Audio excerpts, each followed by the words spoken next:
One of the main reasons I hate censorship, other than the fact that it's forcing a voice who wants to speak into silence, and not just that, you're not just cutting off somebody's tongue, you're basically cutting off the ears of all who would want to listen to that person speak. It's not just that, it's that when you stifle somebody's ability to express themselves in a public arena, then you don't really know who they are. And I want people to speak because I want to know who they are. I want to know who I'm dealing with. I want to know if they're a normal person, a well-adjusted person, or a monster. And if you keep letting them speak, they will let you know who they are. From the abundance of the heart, the mouth speaks and the body types. They just type these things. It comes out of their mind. They start typing them. And then all of a sudden it becomes a Facebook post, or it's a post on X or some other platform. And that leads us to this guy right here. I know nothing about this guy. He's a proud patriot MAGA. That's pretty much all you need to know about him. He's a rightist, just like all you need to know about the statists on the other side is that they're leftists, but they're still statists. They believe that the government is the answer to our problems. And I agree with what Ronald Reagan said.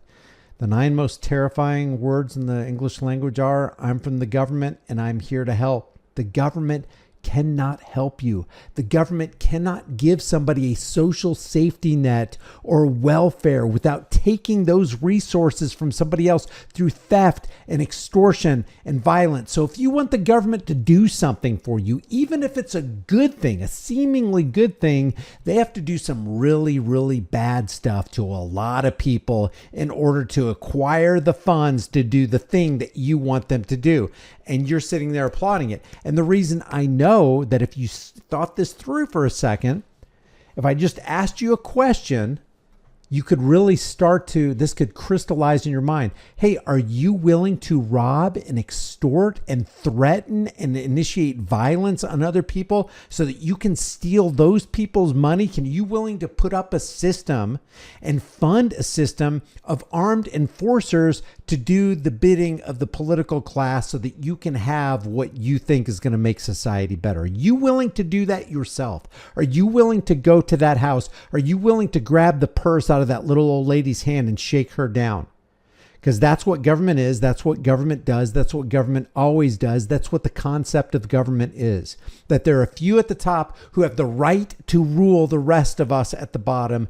And they expect that we are obligated to obey their rulership or we should be punished. That's what government is in a nutshell. So when you got this guy, the misfit patriot who claims to be a MAGA, and he says, what is the far left and right are two sides of the same coin. I agree with that. Link to podcast. Look what he says here, though. I'm okay with as many dead kids as it takes to stop Hamas. I'm okay with the slaughter and dismemberment of little people is what Misfit Patriot is saying. That's disgusting. And he basically calls this, hey, I'm just being honest. And if you're claiming to be against this, then you're just virtue signaling and you're not being honest. No normal, rational person with a beating heart in their chest who has any semblance, it doesn't take a whole lot of empathy to realize, hey, I don't want anybody's kid anywhere in the world to be blown apart, let alone saying something crazy like, I'm okay with as many dead kids as it takes to stop Hamas. Hamas, which is a creature of Israel, just like Al-Qaeda is a creature of the United States and their foreign policy.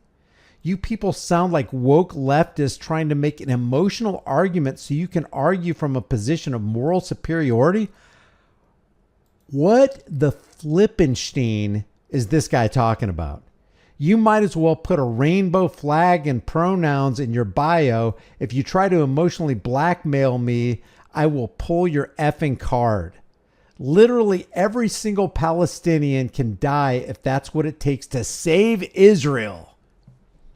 So we have devotion to the terrorist apartheid ethno-state of Israel on behalf of this guy. Literally every single Palestinian can die if that's what it takes to save Israel, he says. How many kids were in Sodom and Gomorrah?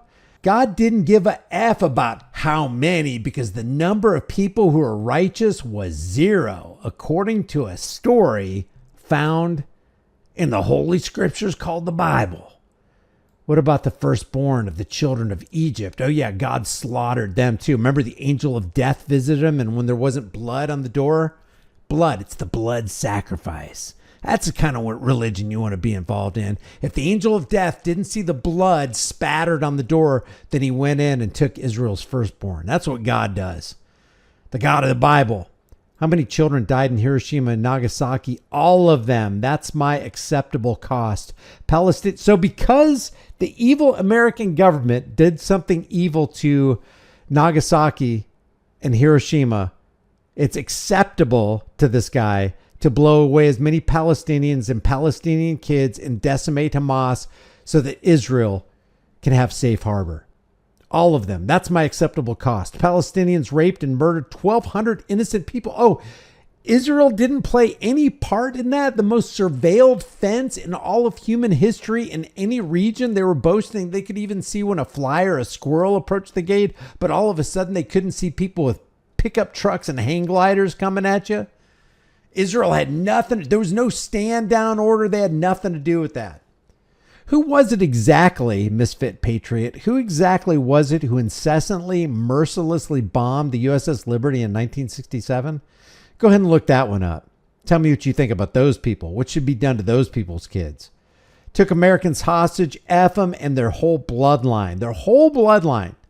So because of what a few people do who were created by the people you're trying to protect, you want all of them gone. You effing peas don't give a F about all the tragedies of the world until it's the people who chant death to America. F them and F you too. I like what Alex says here because he said exactly what I was thinking when I read this. Hey man, I actually really appreciate you saying this because this is what most people who support Israel actually think but are too scared to say it. And that is incredibly disturbing. I guarantee if someone with a large account were to say, I'm okay with as many dead kids as it takes to stop, insert Voldemort, people would be calling for that individual to be arrested and deported or something else. It doesn't matter their race, religion, creed, nationality. Supporting the slaughtering of innocent children is wrong, period. 100% agree. Mises Caucus says, this is rightfully going to haunt you forever. And Misfit Patriot says, I can promise you it won't. I said the same shit last week and meant it. I'll mean it tomorrow too. Quartering said, this is a very bad take. Misfit Patriot says, this is an honest take. Stop pretending you give a F. Mr. Liberty says, thanks for openly admitting you cheer on genocide. As long as it's wrapped in your flag and Bible verses, you're not defending civilization. You're fantasizing about war crimes. Voluntarist Keith says, you are worse than the thing you think you are protecting us from. Foundering says, bomb all the goyim now till nothing moves. Dan says, I'm okay with as many dead kids as it takes to. No matter how you finish this sentence, it's pro-terrorism. I want to know what you guys think about this. This is the Misfit Patriot who says he's okay with as many dead kids as it takes to stop Hamas. And then he says literally every single Palestinian can die if that's what it takes to save Israel. Leave your thoughts about this for the world and the global thought, please, in the comments section below. If you haven't done so already, subscribe to the channel. Hit the bell notification icon. Give it a thumbs up. Share it with everybody you know. Don't forget to subscribe to my email list through my website, highimpactflix.com. I will see you in the next video.